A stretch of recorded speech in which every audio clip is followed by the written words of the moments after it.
आपके लिए लाई हूँ सावन मास महात्म की कथा। बंधुओं, सावन के महीने में सावन मास कथा प्रतिदिन सुननी चाहिए। बंधुओं, वैसे तो सावन मास में प्रतिदिन सूर्योदय से पहले उठकर स्नान करें और फिर अपने नित्य कर्म करें और सावन मास महात्म की कथा सुने। बंधुओं, जिस प्रकार कार्तिक मास में स्नान, माघ मास में स्नान और बैसाख मास में स्नान करने का महत्व है, उसी प्रकार सावन मास में भी सूर्योदय से पहले उठकर स्नान करने का बहुत महत्व है। बंधुओं, जिन भी मनुष्यों ने इन 4 महीनों में सूर्योदय से पहले उठकर स्नान कर लिया, समझ लो उसने जीवन में सब कुछ प्राप्त कर लिया। बंधुओं, यदि आप सुबह सूर्योदय से पहले उठकर स्नान नहीं कर पाते तो कम से कम श्रावण मास निवेश।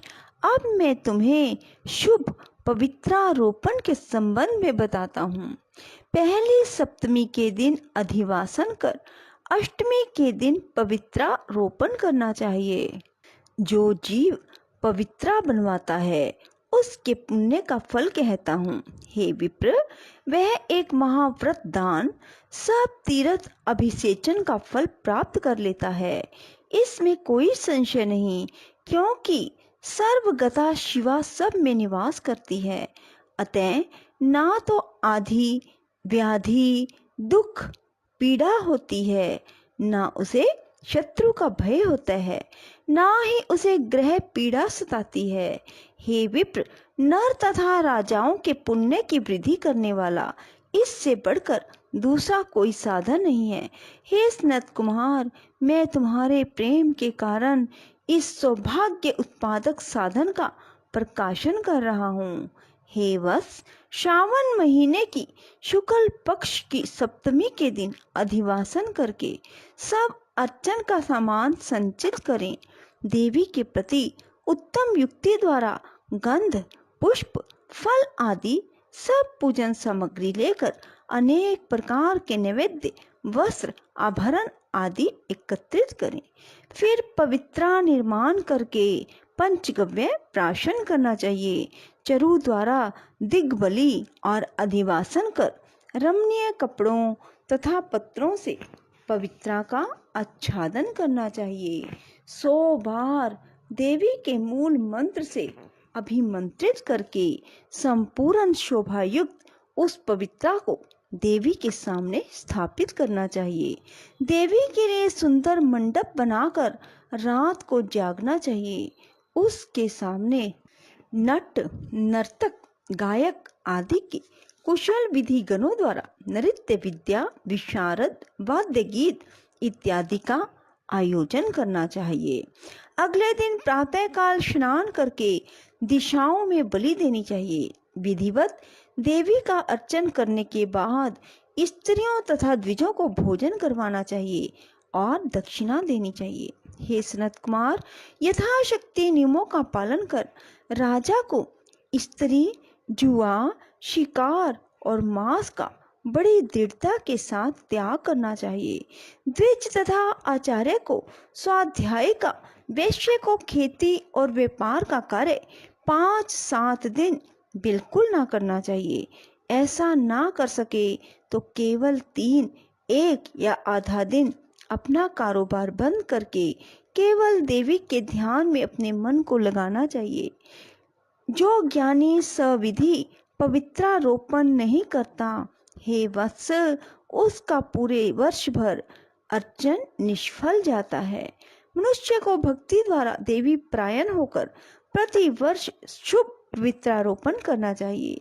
करक अथवा सिंह का सूर्य हो जाने पर श्रावण मास के शुक्ल पक्ष की अष्टमी के दिन देवी के लिए पवित्रारोपण करना चाहिए।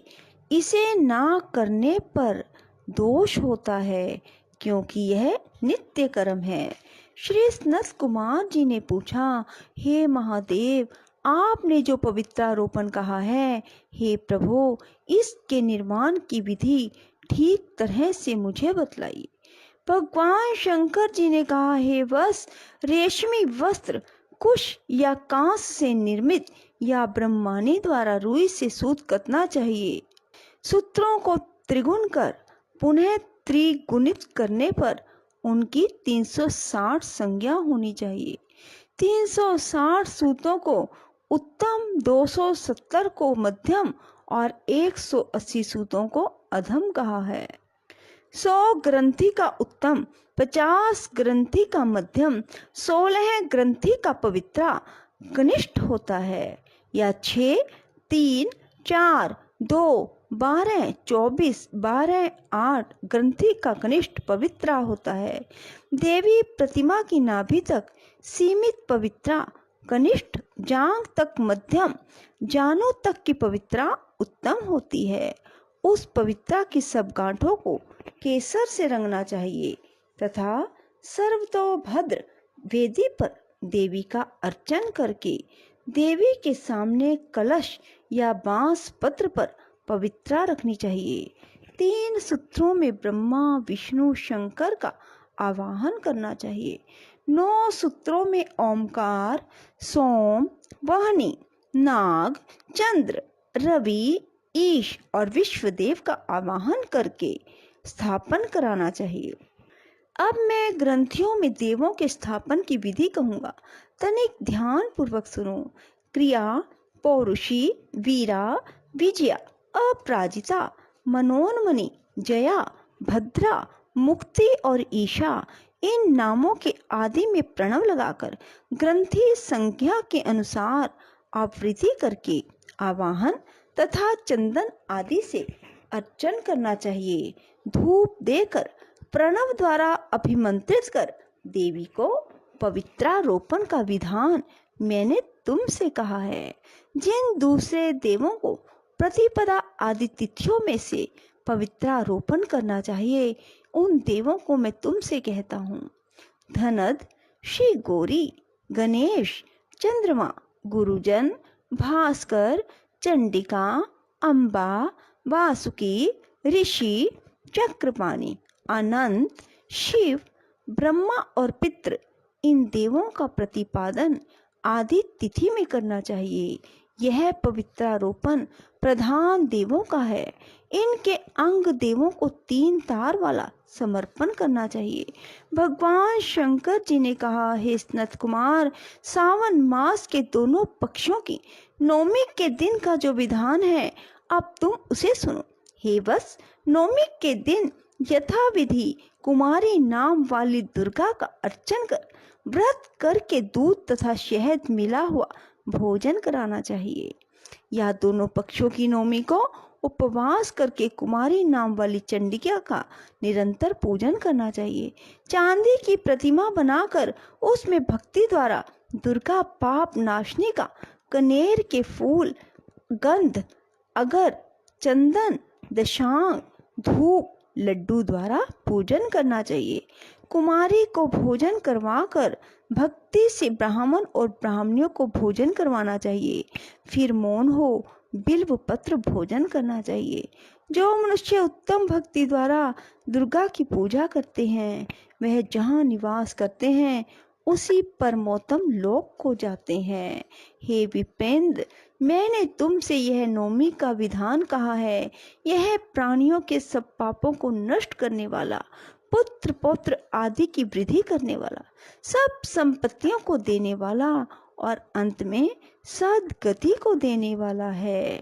बोलो शिव शंकर भोलेनाथ की।